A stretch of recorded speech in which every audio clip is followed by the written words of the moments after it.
Today we'll be talking about eating disorders. There's 3 different types of eating disorders we'll go over today. Anorexia nervosa, restricting and binge purge types, bulimia nervosa, and binge eating disorder. Now there are other types of eating disorders, but these are the most common, so that this is what we'll be covering today. First, anorexia nervosa.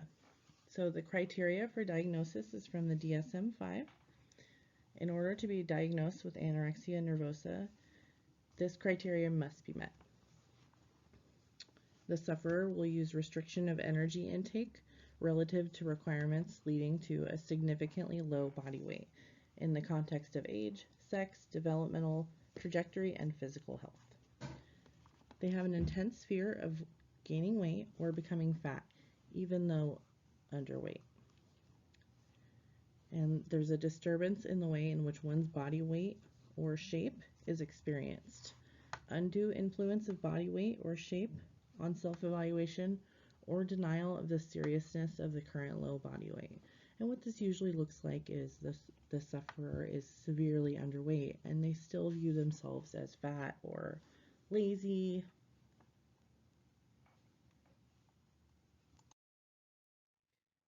So here's some facts and prevalence.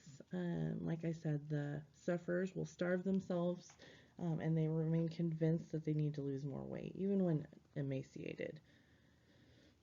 Despite what many other people tell them or how many times they hear it, they're still going to see that fat person in the mirror. It's commonly known that many models suffer from anorexia and suffer from a variety of health issues, including death. In a survey done in the US and Europe, they found that 0.9% of adult women and 3% of adolescent girls have or will suffer from anorexia nervosa. And in another survey, 28% of those women surveyed were obsessed with their weight.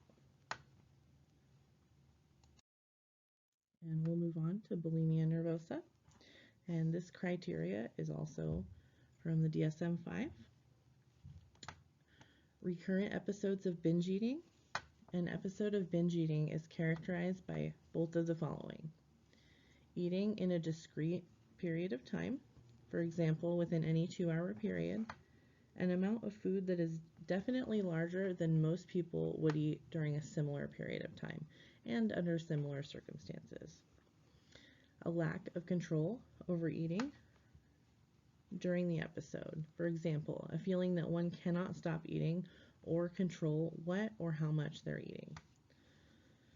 A recurrent, inappropriate, compensatory behavior in order to prevent weight gain, such as self-induced vomiting, misuse of laxative, diuretics, or other medications, fasting, or excessive exercise.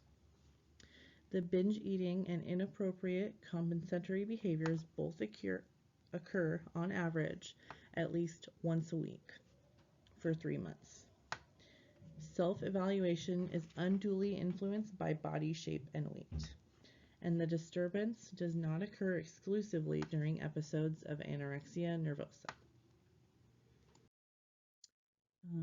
Bulimia is characterized by uncontrolled eating followed by behaviors to prevent weight gain from binging. So the diuretics, the laxatives, the most well-known is the self-induced vomiting.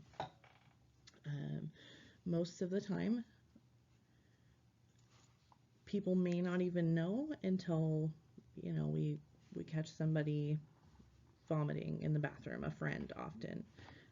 Some sufferers will consume up to 3,000 to 4,000 calories just in one sitting. Many use laxatives, diuretics, or self-induced vomiting, like we talked about. And actually, surprisingly, sufferers generally have a more realistic view of their body. So, conversely to anorexia, they don't see, a very fat person while they're very thin. They're more realistically see themselves. If they're overweight, they see themselves as overweight. If they're thin, they see themselves, but they're just never satisfied with it. They're very, very obsessed with their shape. Let's we'll go ahead and move on.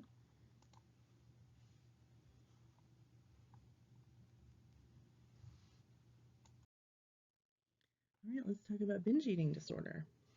The criteria for this is also from the DSM-5. Now, this is characterized by recurrent episodes of binge eating. An episode of binge eating is characterized by both of the following.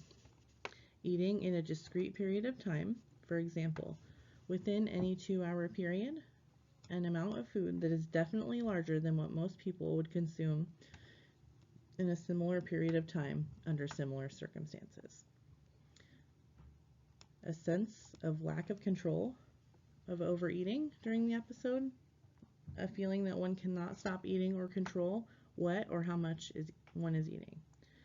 The binge eating episodes are associated with 3 or more of the following: eating more rapidly than normal, eating until feeling uncomfortably full, eating large amounts of food when not feeling physically hungry, eating alone because of feeling embarrassed by how much one is eating, feeling disgusted with oneself, depressed, or very guilty afterward.